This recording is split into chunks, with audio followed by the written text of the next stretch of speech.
आदिपतये नमः। सर्वमंगलमांगल्ये शिवे सर्वार्थसाधिके शरण्ये त्र्यंबके गौरी नारायणी नमोस्तुते। जय नारायणी नमोस्तुते। వేదికను అలంకరించిన పెద్దలు శ్రీ లింగం శ్రీధర్జీ గారు, అమ్మ అనంతలక్ష్మి గారు, పక్కన ఆసీనులైన అమ్మవారికి అందరికి కూడా, మీ అందరికి కూడా జగన్మాత యొక్క అనేక ఆశీస్సులు అందిస్తూ, నేను స్వామి దుర్గానందపురి ఈరోజు మీకు ప్రవచనం ఇవ్వడానికి రాలేదు, సుమతి శతకాలు సందేశాలు ఇవ్వడానికి కూడా రాలేదు. వర్తమాన భారతదేశంలో మన హిందువుల పరిస్థితి, మన జీవన విధానం, మన కర్తవ్యాన్ని ఒకసారి గుర్తు చేద్దామనే ఉద్దేశంతో రావడం జరిగింది. హిందువుల యొక్క పరిస్థితి ఎట్లా ఉన్నది? మనం ఈరోజు చిలుక ఎట్లా మాట్లాడుతుందంటే, గోదావరి నది నుంచి ఆ గట్టు నుంచి ఈ గట్టు వరకు చిలుక పలుకుల్లాగా మనం మాట్లాడుతున్నాం. చక్కగా, చాలా చక్కగా మాట్లాడతాం. గోదావరి గది ఈ గట్టు నుంచి ఆ గట్టు వరకు, కొల్లేటి తావు ఆ తావు నుంచి ఈ తావు వరకు. మరి మన ఆచరణ ఏందిరా? గడప దాటదు. పరమతస్తుల ఆచరణ, వాళ్ళు ఆచరణవాదులైనారు, మనము ఆచరణ శూన్యులమైనం. రామాయణాన్ని పట్టుకోలే, భగవద్గీతను పట్టుకోలే, ఉపనిషత్తులను పట్టుకోలే. వాళ్ళు పట్టుకున్నారు, ఏం పట్టుకోవాలో. వారం వాళ్ళ పవిత్ర గ్రంథాన్ని పట్టుకొని వెళ్ళేవారు ఒక బ్యాచ్. రోజు 5 సార్లు ప్రార్థన చేసే బ్యాచ్ ఒకటి. పసిపిల్లకు కూడా హిజాబ్ ఎట్లా వేసుకోవాలా, 5 సార్లు ప్రార్థన ఎట్లా వేసుకోవాలా చెప్తారు. మనం చెప్తున్నామా? మన పిల్లలకు హనుమాన్ చాలీసా వస్తుందా? 700 శ్లోకాలతో ఉన్న భగవద్గీతలో 10 శ్లోకాలు వస్తాయా? వాస్తవ పరిస్థితిని మీలో ఒకనిగా, సోదరా, మనం ఏ పరిస్థితుల్లో ఉన్నామో చెప్పడానికి ఒక ప్రయత్నం తప్ప ఎవరిని విమర్శించడానికి, ఎవరిని అవమానించడానికి కాదు. మన పరిస్థితి మనం ఒకసారి ఆత్మ పరిశీలన చేసుకుంటున్నాం. ఈరోజు ఒక పశువు, సింహం అరణ్యవాసం చేస్తుంటుంది. అది చాలా దూరం ప్రయాణిస్తుంటుంది. అది వచ్చే మార్గాన్ని ఒకసారి వెనుక తిరిగి చూసుకుంటుంది. సింహావలోకనం. నేను ఏ విధంగా వస్తున్నా, నన్ను ఎవరైనా తరుముతున్నారా, నాకేమన్నా ప్రమాదం ఉందా? మనం 10 ఏళ్ళు దాటి వచ్చినాం, 20 ఏళ్ళు దాటి వచ్చినాం, 30 ఏళ్ళు దాటి వచ్చినాం. ఎన్నడన్నా ఆత్మ పరిశీలన చేసుకున్నామా? నా సమాజానికి నేను ఏమైనా చేసినానా? నా దేశం గురించి ఏమైనా చేసినానా? నా ధర్మం గురించి చేశాను. మనం చిలుక పలుకుల్లాగా ఒకటి నేర్చుకున్నాం. నా కొడుకు ఆస్ట్రేలియాలో ఉన్నాడండి, వాడు అమెరికాలో ఉన్నాడండి, వాడు ఇంగ్లాండ్లో ఉన్నాడండి, వాడు బెల్జియంలో ఉన్నాడండి. అందరిని పంపించేయండి.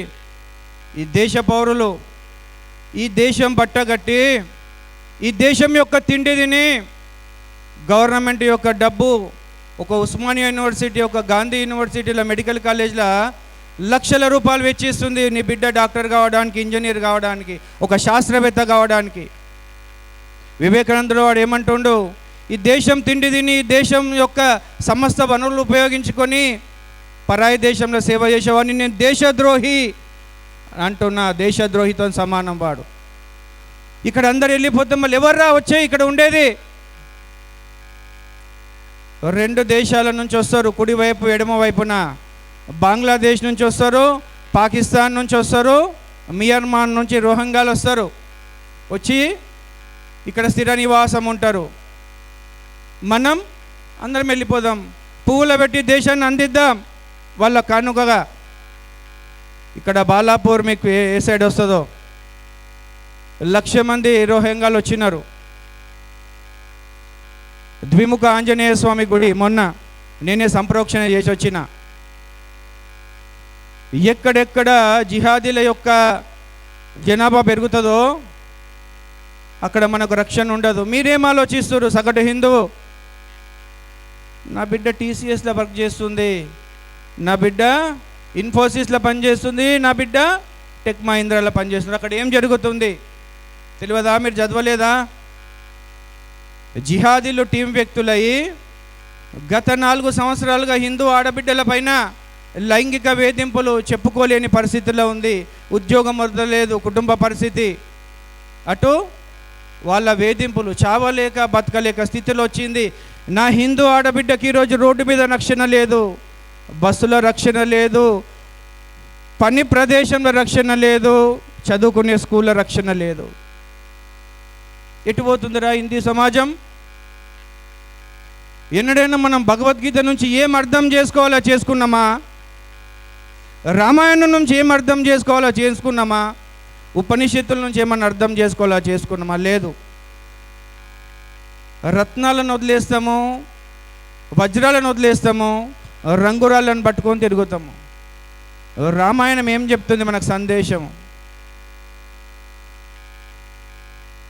రాముని యొక్క తండ్రి దశరథ మహారాజ్ అంటాడు, నాయనా శ్రీరామచంద్ర ఇక్కడ రా, కైకేయి మాత యొక్క ఆజ్ఞ ఇట్లా ఉంది, నువ్వు వనవాసం వెళ్ళాలా? సరే తండ్రి వెళ్తా, నేను బయలుదేరు. పట్టు పీతాంబరాలు అక్కడ వదిలేసినాడు, రత్నాలు నగలు అన్నీ వదిలేసిండు, సమస్తం వదిలేసిండు. లక్ష్మణ సమేతుడై సీతా సమేతుడై అరణ్యవాసం చేసిండు. ఒక్కడు వదలలేదు, ధనుర్బాణాలను వదలలేదు, ధనుర్బాణాలను. సర్వసంగ పరిత్యాగి అయి పరమశివుడు నుదుటన విభూతి పూసుకొని, శరీరం అంతా విభూతి పూసుకొని శ్మశానవాసి కూర్చుండు. అయినా త్రిశూలం వదలలేదు. అమ్మ శక్తి స్వరూపం దుర్గా కాళీ ఏమున్నాయి చేతిలో? గణపతి చేతిలో పాశం అంకుశం ఉన్నది, కుమారస్వామి చేతిలో శూలం ఉన్నది. సమస్త దేవీ దేవతలు ఎట్టదుట నీకు ఆశ చూపిస్తున్నారు ఆయుధాలు. నువ్వేం చేస్తున్నావు? నీ ఇంట్లో ఉన్న పలుగు, పార, కత్తిపీట, రోకలి బండ ఏం లేవు. అర్ధరాత్రి ఒక దొంగ దాడి చేస్తే లేదు మీకు పరిస్థితి. ఏంది? మనము హిందువులం పారిపోవడం ఒకటి నేర్చుకున్నాం. కాశ్మీర్ నుంచి పారిపోయి వచ్చినాం, కాశ్మీరీ పండితులం అంతా. బెంగాల్ నుంచి పారిపోయి వచ్చినాం, పారిపోతూనే ఉన్నాం. కేరళ నుంచి పారిపోతున్నాం. తమిళనాడులో రోజు ఒక బుల్డోజర్ పెట్టి ఒక గుడిని గులగొడుతుంది, గవర్నమెంటే కూడా కొడుతుంది. ఈ పరాధీనత ఎందుకు వచ్చింది ఈ హిందూ సమాజానికి? 1000 ఏళ్ళ పరాధీనత. ఆదిశంకరాచార్యుడు ఇక్కడ నడయాడి ఉన్నాడు. భగవద్ రామానుజాచార్యులు, మధ్వాచార్యులు, రమణులు, రామకృష్ణుడు, వివేకానందుల వారు అంటున్నారు, నా భారత భూమిలో ఏ కాలం అట్లాంటిది ఉన్నది? సర్వసంగ పరిత్యాగులని యతీశ్వరులు, ఋషీశ్వరులు, జగద్గురులు జన్మించని రోజు ఎక్కడున్నది? ఈ 1000 ఏళ్ళ నుంచి మనం ఏం స్వీకరించినాం? మరి ఈ యావత్ విశ్వంలో కూడా ఈ భారతదేశంలో ఉన్నంత ఆదర్శం ఎక్కడ లేదు. మీరు భూతద్దం ఎతికినా ఆదర్శ భూమి, వేద భూమి, ధర్మభూమి, కర్మభూమి.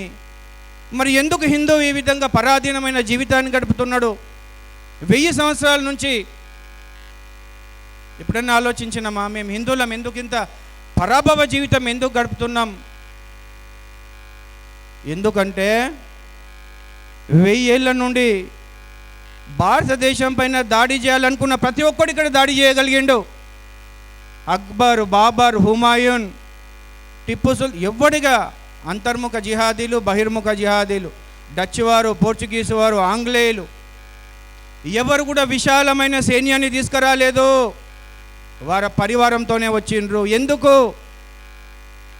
ఇక్కడ ఈ హిందూ సమాజంలో, ఈ భారతదేశంలో కొద్దిపాటి ధనం గురించి తన సోదరు యొక్క కుత్తుకలు కోసే వాళ్ళు హిందూ మతంలోనే ఉంటారు, భారతదేశంలోనే ఉంటారని వాళ్లకు నిశ్చయాంశంగా తెలుసు.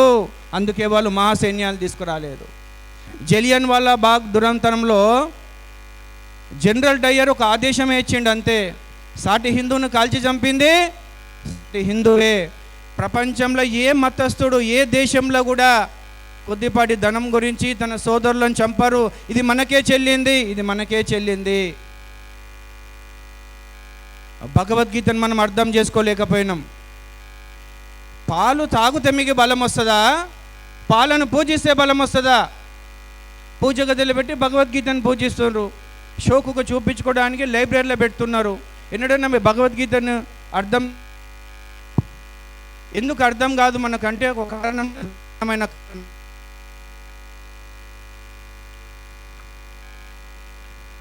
భగవద్గీత చేవజచ్చిన వాళ్లకు, పిరికి పందలకు, కాటికి కాలు జాచిన వాళ్లకు అర్థమయ్యేది కాదు. మరి ఎట్లాంటి వాళ్ళకి అర్థమవుతుంది?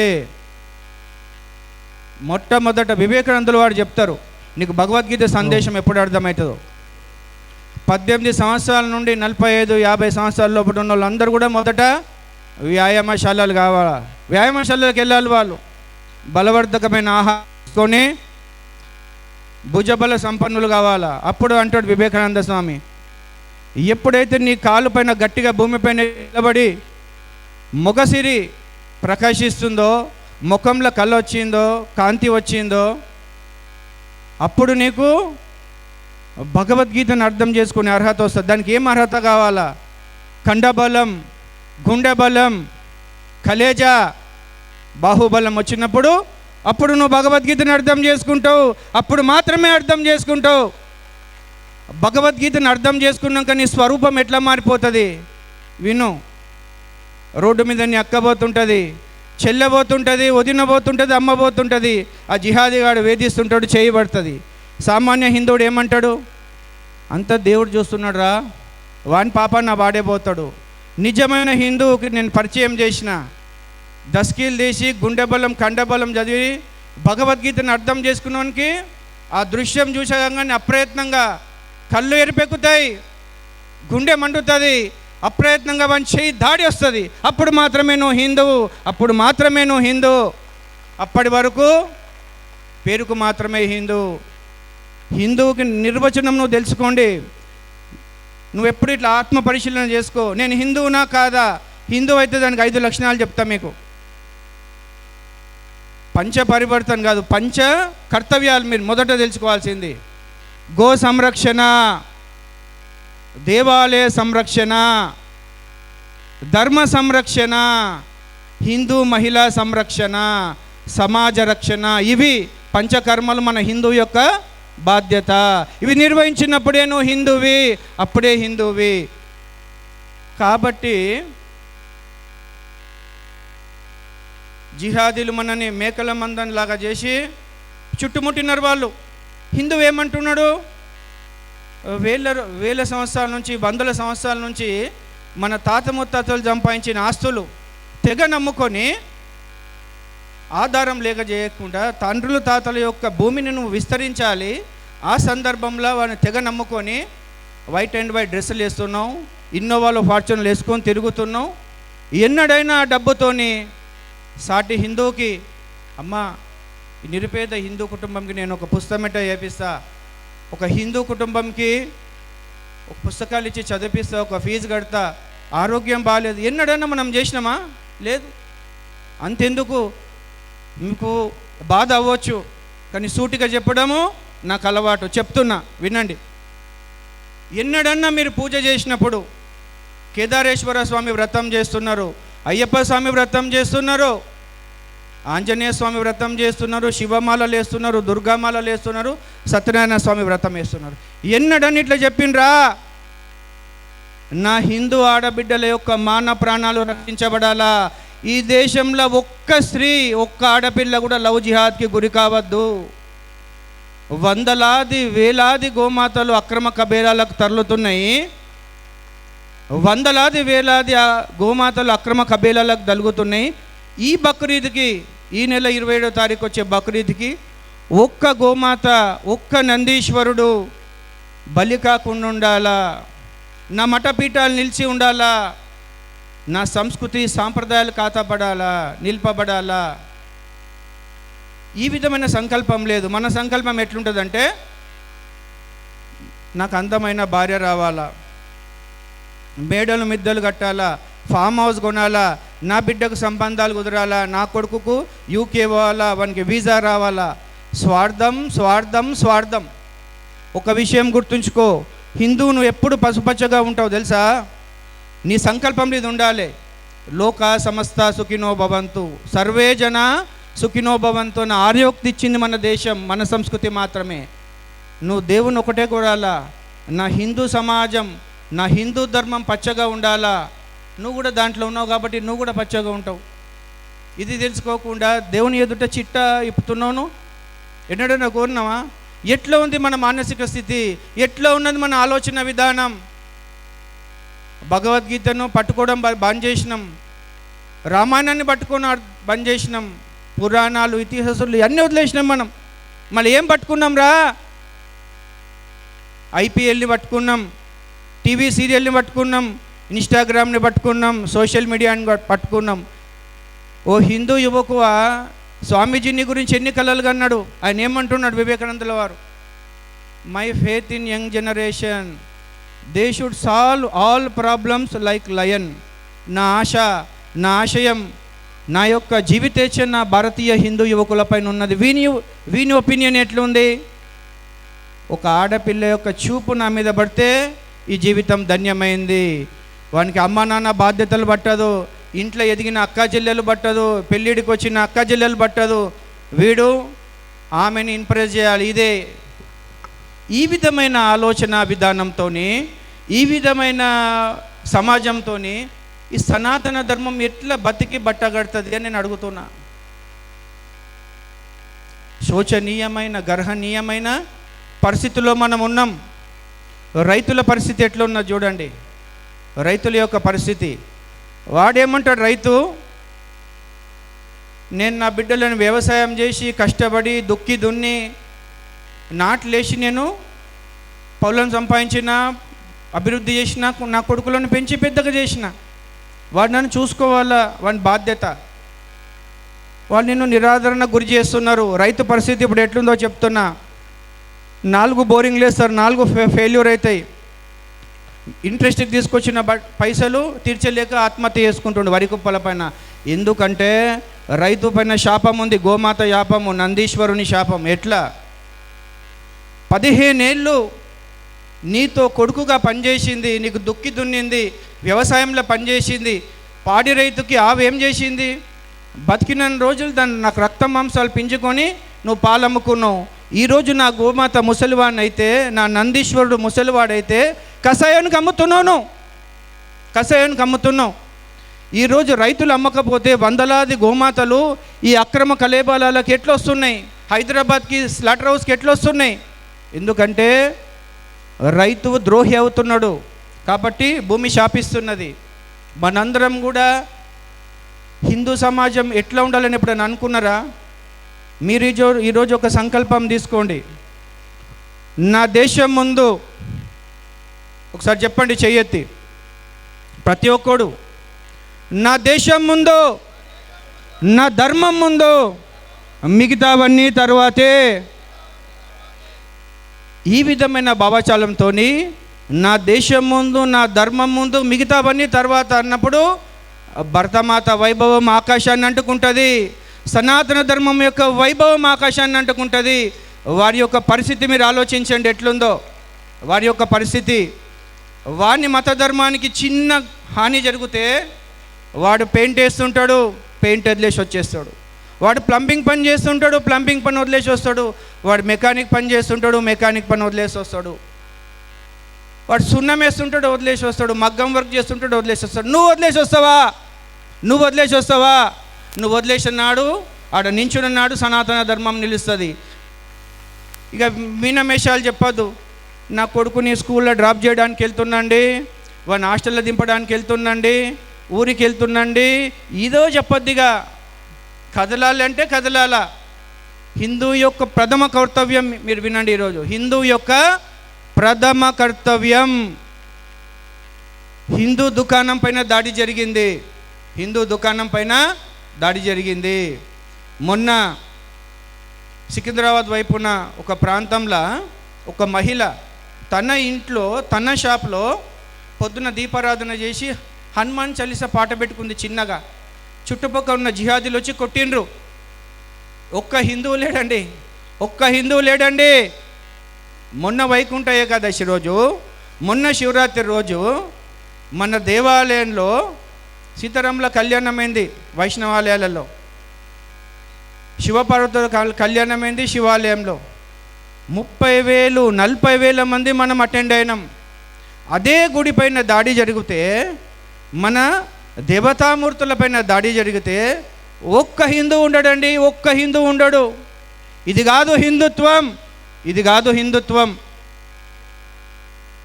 ఒక్క మాత, ఒక్క స్త్రీమూర్తులను నేను అడుగుతున్నా, నేను తేలికగా సూటిగా అడుగుతున్నా. ఎన్నడన్నను పాత బస్తీల మత కళాలు జరుగుతున్నాయి.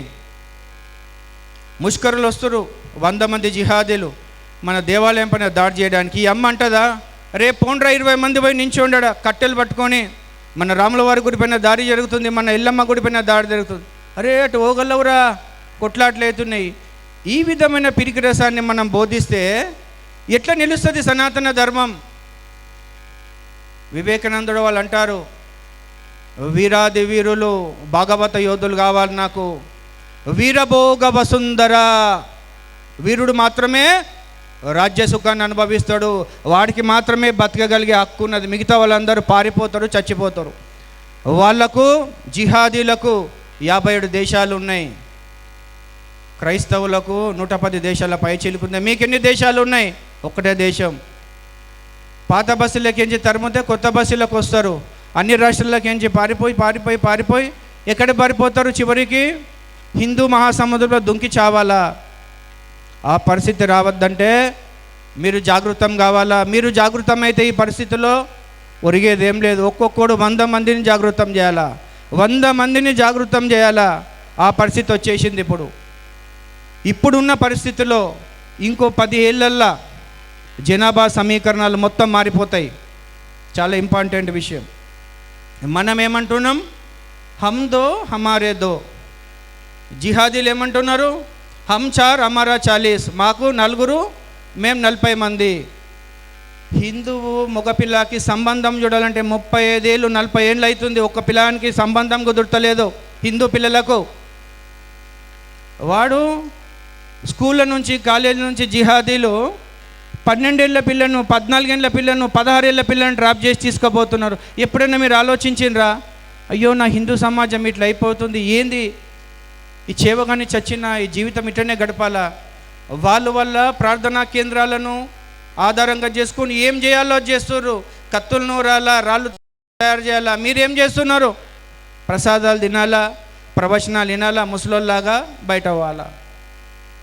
ఏమి ఈ స్వామీజీ అంటాడు, ఈ విధమైన పరాభవమైన జీవితము, చేతగాని జీవితము గడపడం కంటే ఒక వీరునిగా, శూర్యునిగా ఒక్క 5 ఏళ్ళు బతికిన వీరమరణం పొందినా చాలు. అరే నా దేశం గురించి చచ్చిన, నేను నా ధర్మం గురించి చచ్చిన. ఒక ఆడపిల్ల ప్రేమ దొరకలేదని చావకండిరా మీరు. భరతమాత పాదాల వద్ద చావండి. మహారాణా సాంగా అదే చేసిండు, మహారాణా ప్రతాప్ అదే చేసిండు, చౌదరి రంజిత్ సింగ్ అదే చేసిండు. నిన్న మొన్నటికి భగత్ సింగ్, రాజ్గురు, సుఖ్దేవ్, తానాజీ, సావర్కర్ చేసింది అదే. హిందువు ఈ దేశమాత ఆశిస్తుంది, నా పుత్రులలో కొంచెం మంది బలిదాన పుత్రులు కావాలా. అంటే ఏంది? నీ తల నరుక్కోమని కాదు, నీ దేశం ముందు, ఈ ధర్మం ముందు నీ సంకల్పంతో నించవాలా. మీరు చెప్పినా కదా ఇప్పుడే, మనం చిలుక పలుకుల్లాగా మాట్లాడతాం. నా కొడుకు ఆస్ట్రేలియాలో ఉన్నాడు, అమెరికాలో ఉన్నాడు, జర్మనీలో. ఆ డబ్బంతా సంపాదించి మేడలు కడుతున్నాం, మిద్దలు కడుతున్నాం, ఫామ్ హౌస్ కనిపిస్తున్నాయి. బోడుప్పల్లి వెళ్ళి చూడండి, తండ్రులు తాతలు సంపాదించిన ఆస్తుల పైన ఒకరోజు వచ్చేవాడు పచ్చ జెండా పాతిండు. ఏ వక్ఫ్ ప్రాపర్టీ హే? ఏ కాదు, ఇది వక్ఫ్ ప్రాపర్టీ. నా తండ్రి నా తాత రూపాయి కష్టపడి కట్టుకున్నారు అంటే, లేదు ఇది వక్ఫ్ ప్రాపర్టీయే. మామూలుగా హైకోర్టు లాగా, సెషన్స్ కోర్టు లాగా ఉండదు. వక్ఫ్ మీ ప్రాపర్టీ గుంజుకున్నప్పుడు వక్ఫ్ కోర్టు ప్రత్యేకంగా ఉంటుంది. దాంట్లో జడ్జీలు వాళ్ళే, అడ్వకేట్లు వాళ్ళే, పబ్లిక్ ప్రాసిక్యూటర్లు వాళ్ళే, చపరాసీలు వాళ్ళే, సెక్షన్ క్లర్కులు వాళ్ళే. మీకు ఎట్లా న్యాయం జరుగుతుంది? కాబట్టి మీరు ఒక భ్రమలు ఉన్నారు, ఆస్తులు సంపాదించాలని. నీ ధర్మంకి హాని కలిగినంత వరకే నీ ఆస్తి, నీ భార్య బిడ్డలు సేఫ్. ఎప్పుడైతే పాకిస్తాన్ల నుంచి, సింధు నుంచి, రావల్పిండి నుంచి, ఇస్లామాబాద్ నుంచి, కరాచీ నుంచి ఎట్లా పారిపోయి వచ్చిర్రో నీ పూర్వీకులు గుర్తుంచుకో. బంగ్లాదేశ్ నుంచి ఎట్లా పారిపోయి వచ్చిర్రో గుర్తుంచుకో. అంతెందుకు, ఇంజన్ బౌలి, దూద్ బౌలి, చప్పా చబూత్రా, భవానీనగర్, రెయిన్ బజార్ నుంచి ఎట్లా పారిపోయి కొత్త బస్తీకి వచ్చిండో గుర్తు చేసుకో. టీసీఎస్లో ఏం జరిగింది, టెక్ మహీంద్రాలో ఏం జరిగింది, నీ కళ్ళతోని చూడును, సమాజంలో చూడును. మన బిడ్డలకు, మన కొడుకులకు ఎవరికి రక్షణ లేదు. కాబట్టి ఇప్పుడు మన ప్రథమ కర్తవ్యం ఏంది? ఇప్పుడు ఈ నెలలో బక్రీద్ ఉన్నది, 27వ తేదీన వందలాది గోమాతలు వస్తాయి. మీకు కలేజా ఉంటే, మీకు ధైర్యం ఉంటే డైరెక్ట్ అటాక్ చేయండి.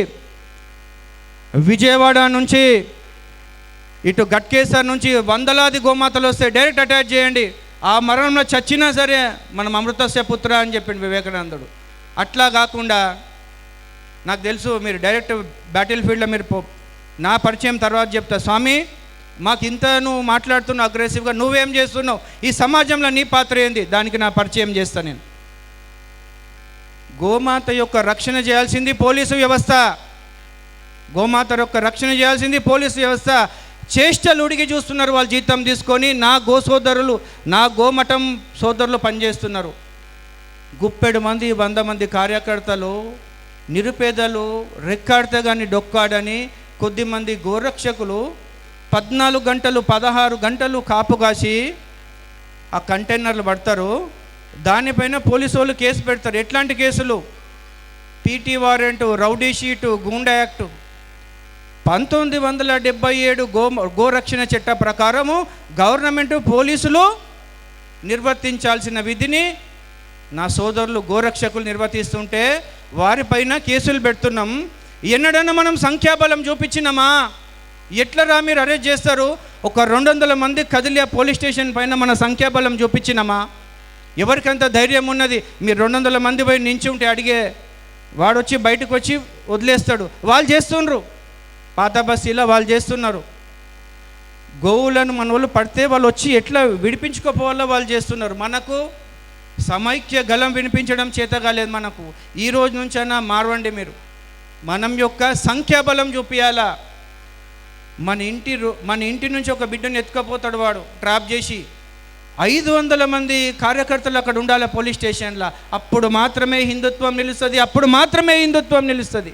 అంతవరకు మీరు ఎన్ని ప్రవచనాలు చెప్పండి, ఎన్ని మిట్ట వేదాంతం కండి, వాళ్ళు ఆచరణవాదులు అయినరు, మనం మిట్ట వేదాంతులమైనాం. కాబట్టి ఇప్పుడే చెప్పిన వీరభోగ వసుంధర, వీరుడు మాత్రమే స్వేచ్ఛావాయులు పిలుస్తారు. ఇప్పుడు నా పరిచయం చెప్తా. స్వామి నువ్వు ఇన్ని మాటలు చెప్పినావు, నువ్వేం చేస్తున్నావు? బైన్సా అని నిజామాబాద్ పట్టణంలో ఒక బైన్సా ఉంది. లక్షలాది మంది నా హిందూ సోదరులు ఉంటారు. ఒకప్పుడు అక్కడ హిందువుల పాపులేషన్ 80%, జిహాదీల పాపులేషన్ 20%. ఇప్పుడు వాళ్ళు 60 అయినరు, మనం 40 అయిపోయినరు. సంక్రాంతి వేడుకలు జరుగుతున్నాయి. ఒక్కసారి కాదు, 4 సార్లు కాదు, 5 సార్లు అయినాయి. అట్లా తబ్లీగే జమాత్ అని వాళ్ళు మీటింగ్ పెట్టుకోరు, కావాలని మన సంక్రాంతిని పెట్టుకొని 3, 4, 5 సార్లు బైన్సా పట్టణంలో హిందువుల యొక్క ఇండ్ల పైన, దుకాన్ల పైన దాడి జరిగితే భవతీ భిక్షాందేహి అని నిధులు సేకరించి ప్రతి ఒక్క గడపకు, ఇంటికి, వాడకు తిరిగిన నేను జోలు పట్టుకొని. ప్రతి ఒక్క ఇంటికి కలిసిన వాళ్ళకు రేషన్ వేసిన, పెళ్ళిళ్ళు చేసిన, పిల్లలను చదివించిన. సింగనేరి కాలనీలా నా గురించి తెలిసిన వాళ్ళు అడగండి. 8 ఏళ్ళ హిందూ బాలికలను రేప్ చేసి చంపేస్తే ఎక్కడెక్కడ హిందూ సమాజం పైన దాడి జరిగిందో అక్కడక్కడ స్వామి ఉన్నాడు. ఇది నా పరిచయం. గడిచిన 20 సంవత్సరాలుగా రోడ్డు మీద ఏ కుంటివాడు, గుడ్డివాడు, కాలు చేయని లేనివాడు, పక్షవాతం వచ్చినవాడు, సొంత పిల్లలకే బరువై వృద్ధాప్యంలో రోడ్డు పాలు చేసిన వాళ్ళు, బస్ స్టేషన్లకు వచ్చేటి అమ్మానికి టిఫిన్ తెస్తా అని చెప్పి రాని కొడుకు గురించి వందలాది మంది మేడిపల్లి ఆశ్రమంలో వచ్చి మీరు చూడండి. ఈరోజు సభాముఖం కూడా చెప్తున్నా మీకు, ఎక్కడైనా ఒక అన్నార్థుని, ఒక దిక్కులేని వాడిని, ఒక కుంటివాడిని, గుడ్డివాడిని వస్తే కష్టం అనుకోకుండా ఆశ్రమానికి పంపించండి. నిర్వాహకులను కోరుతున్నా, ఆ నెంబర్ ఇక్కడ ప్రకటించండి. ఈ విధమైన ఒక సన్యాసి బాటిల్ ఫీల్డ్లో పనిచేస్తున్నాడు, సన్యాసి సర్వసంగ పరిత్యాగి, ముక్కు మూసుకొని టీవీలో కూర్చొని నేను మంచి ప్రవచనాలు ఇచ్చుకోవచ్చు, టీవీ అది అంటారు కదా రేటింగ్ పెంచుకోవచ్చు, యూట్యూబ్లో మాట్లాడిస్తే మస్తు పైసలు అవుతాయి. స్వయంగా పై కన్నాలు గడుగుతాడు, మలమూత్రాలు శుభ్రం చేస్తాడు, స్నానం చేపిస్తా, తినిపిస్తా. ఇది నా పరిచయం.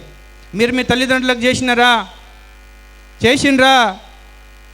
తల్లిదండ్రులకు మించిన దైవం లేదు. ప్రపంచంలో ఉన్న అన్ని తీర్థాలను దర్శించండి, అన్ని బుద్ధక్షేత్రాలను దర్శించండి, కానీ కన్న తల్లి పాదాల వద్దనే నిజమైన ఈశ్వరుని సన్నిధానం. మీరు అంతటా తిరుగుతున్నారు, మీలో ఉన్న దేవుణ్ణి గుర్తించుకోలేరు.